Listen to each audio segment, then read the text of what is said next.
Bonjour à toutes, bonjour à tous, j'espère que vous allez bien. Je reviens aujourd'hui pour vous faire une petite vidéo que j'avais dans l'idée de vous tourner, mais vraiment pas de cette façon comme ça, si impromptue, mais les choses se sont imposées à moi, on va dire. J'avais envie de vous parler de l'anxiété, en fait, depuis un petit moment, parce que c'est quelque chose qui fait partie de ma vie. C'est quelque chose avec lequel j'essaye de handle with, c'est-à-dire de gérer. Tout simplement, ça m'arrive de faire des crises d'angoisse. J'en ai fait une très très forte vendredi, là, qui vient de passer, à tel point que j'ai pas pu me rendre au travail, à tel point que ça m'a bloqué.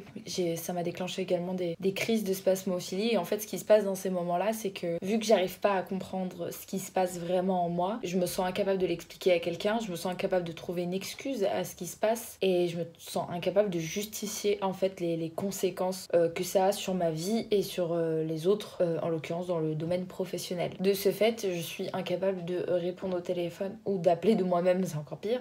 Et c'est quelque chose qui m'a énormément bloquée, énormément handicapée tout au long de ma vie professionnelle, qu'on se le dise. Sauf qu'à l'issue de ça, j'ai décidé de prendre les choses en main parce que je me suis rendu compte que depuis longtemps, en fait, je repoussais le fait de suivre une thérapie, etc. Parce que je crois en la psychologie énormément, hein, mais en même temps, je sais pas pourquoi il y avait une partie de moi qui se disait que c'était comme faire un pas en arrière, comme échouer, parce que ça voudrait dire que je suis pas capable de régler les choses moi-même. Sauf que je suis un être humain. Je suis un être humain, j'ai des limites, je suis pas Dieu. Je peux pas tout régler moi-même, je peux pas tout faire toute seule. Puis il y a des moments, il faut accepter l'aide des autres et surtout des personnes dont c'est le travail. Du coup, je me suis dit, allez, je me lance. J'ai pris un rendez-vous sur une application de psychologue en ligne qui s'appelle Mindler. J'ai eu la surprise de voir que la première consultation était offerte. J'ai rentré mon adresse, mes coordonnées, tout ça et j'ai choisi le premier profil que j'ai vu, mais vraiment le premier, tout en haut de la liste. Une femme et je me suis dit, bah, croisons les doigts pour que ça se passe bien. Au début, j'étais un petit peu... On y va, on donne tout, mais en même temps, il y a que 25 minutes, donc ça va être court, donc faut que je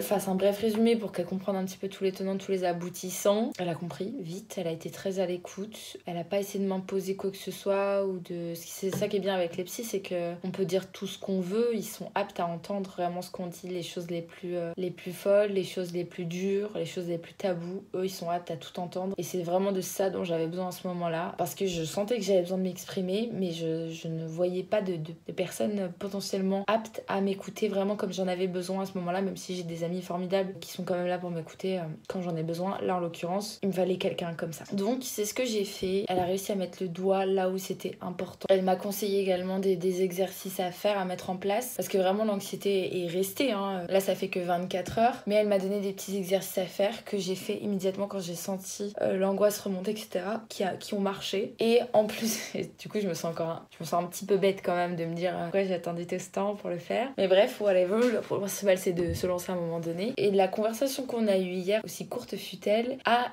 je pense, semé des petites graines en moi. Et là, d'un seul coup d'un seul.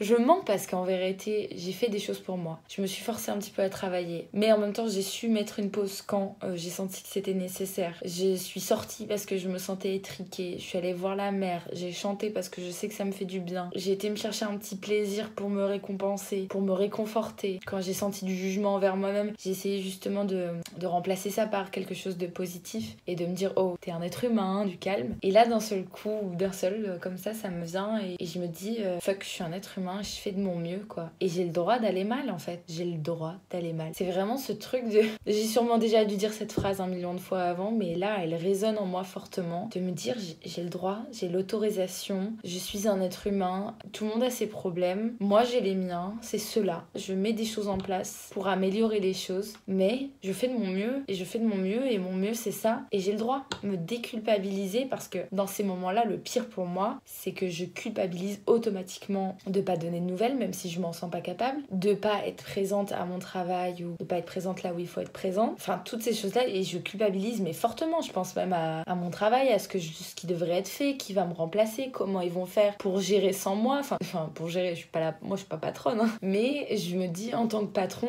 c'est un employé en moins, pas prévenu, en plus aucune nouvelle pendant 24 heures. Enfin, je me mets à leur place et ça m'oppresse de penser à tout ça.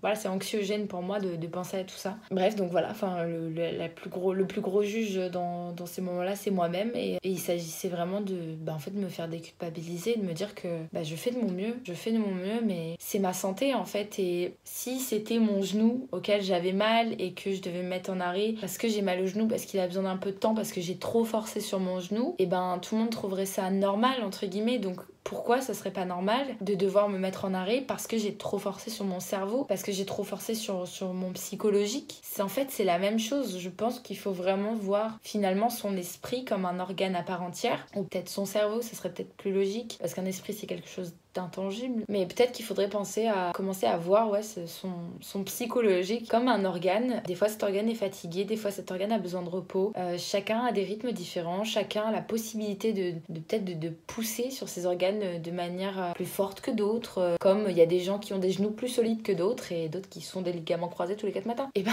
voilà. Mais en tout cas, ça m'a permis d'apprendre ça, et là je me sens moins coupable par rapport à tout ça. Et j'avais envie de vous partager cela parce que ça fait partie de mon développement et parce que je veux pas vous mentir en vous parlant de plein de choses positives que vous pourriez mettre en place et en faisant comme si moi j'étais parfaite et que j'avais déjà tout compris et que j'étais meilleure. Non, je suis un être humain comme vous qui essaie de faire de son mieux, qui essaie de progresser en travaillant sur soi et qui partage les outils qui ont fonctionné sur elle afin que vous puissiez également avancer et évoluer. Et j'espère que on pourra continuer à faire ça très très longtemps. Voilà, je pense que je vais m'arrêter là. Si vous aussi vous avez des problèmes d'anxiété, n'hésitez pas à essayer de faire prendre en charge cela et à essayer de mettre des petites techniques en place. Je vous partagerai les miennes si ça vous intéresse. Il y a notamment la cohérence cardiaque, vous pouvez regarder sur internet, enfin sur YouTube. Il y a des vidéos sur la cohérence cardiaque, ça dure 5 minutes et franchement, on croirait pas au début, mais pourtant à la fin, on ressent vraiment en nous le changement. Parce que c'est notre cœur qui s'apaise, c'est notre stress qui s'en va et c'est court 5 minutes, mais ça fait du bien. Donc voilà, en tout cas, si vous avez des questions, n'hésitez pas à me les poser dans les commentaires, à me suivre sur Instagram. C'est là que je vous fais des annonces en avant-première, comme celle de mon carnet de développement qui va prochainement sortir. Donc si vous voulez rester in touch avec mes projets, ce qui arrive, et je vous invite à me rejoindre sur cette plateforme également. Et sinon, je vous dis à bientôt dans une prochaine vidéo. Ciao, prenez soin de vous, gros bisous.